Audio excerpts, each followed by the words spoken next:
Starting in 5 seconds.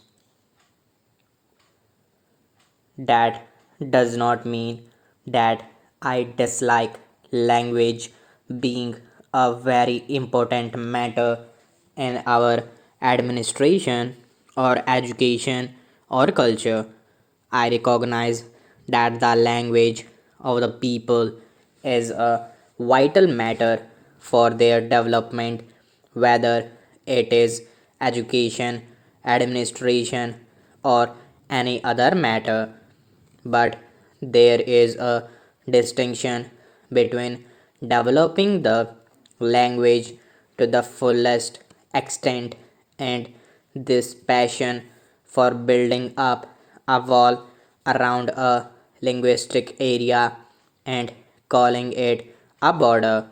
I completely accept the statement that people cannot really grow except through their language, but it does not follow that in order to make them and their language grow, a barrier must be erected between them and others.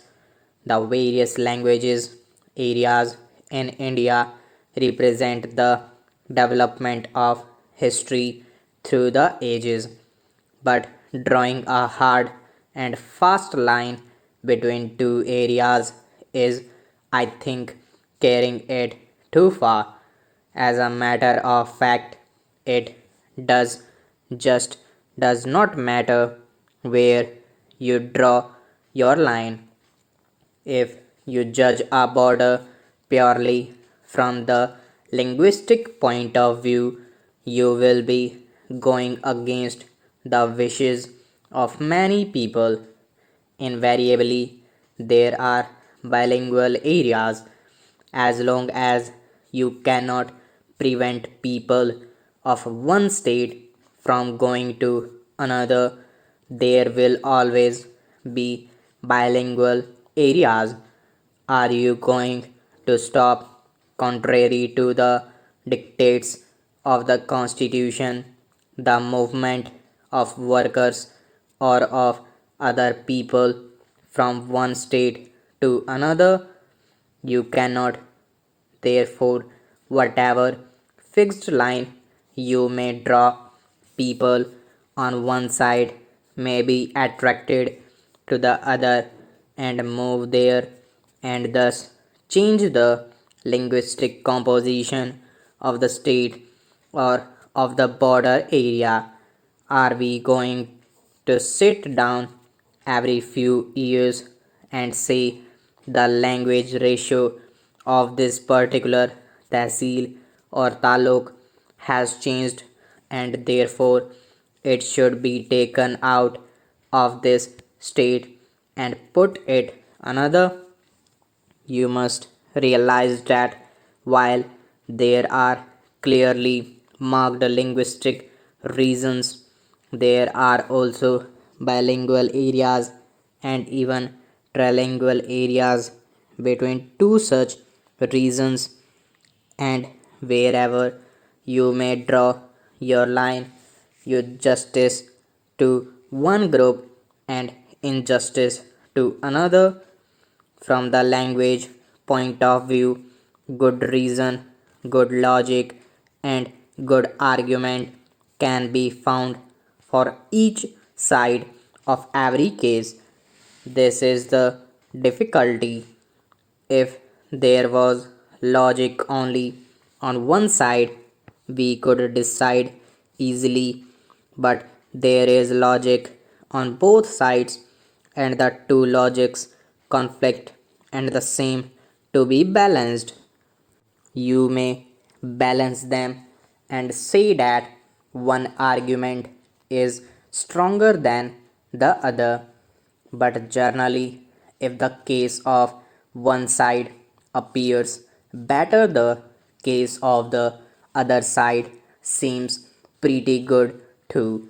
Maps and census figures have become the fashion now.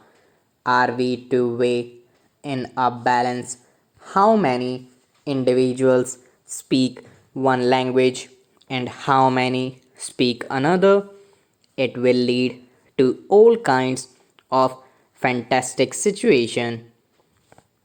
I submit that we must consider this matter separately from the question of language. Of course, all the great languages of India which are mentioned in the constitution have to be developed. I would go a step further and say that even those in the northeast frontier area and elsewhere ought to be developed. Further, the development of one language should not be and cannot be at the expense of the other.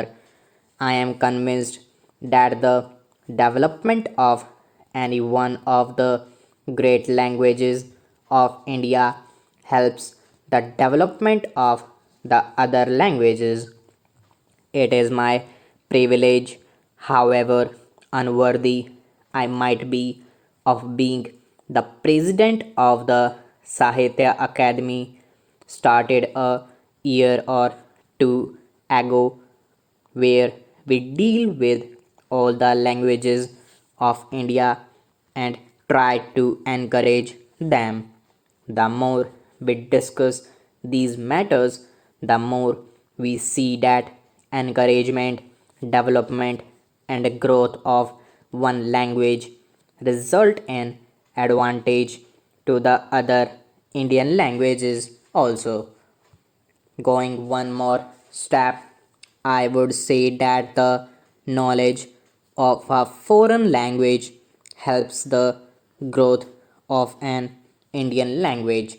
If we are cut off from foreign languages, we are cut off from the ideas that are contained in those foreign languages and from technology which is part of modern life.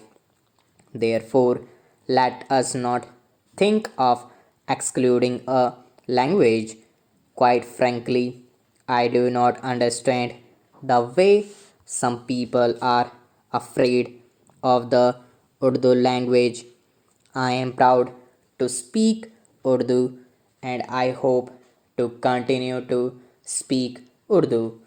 I just do not understand why, in any state in India, people should consider Urdu a foreign language or something which invades their own domain. Urdu is a language mentioned in our constitution. I object to any narrow mindedness in regard to Urdu. It is no use dragging philology into these language controversies. Take the Punjabi language.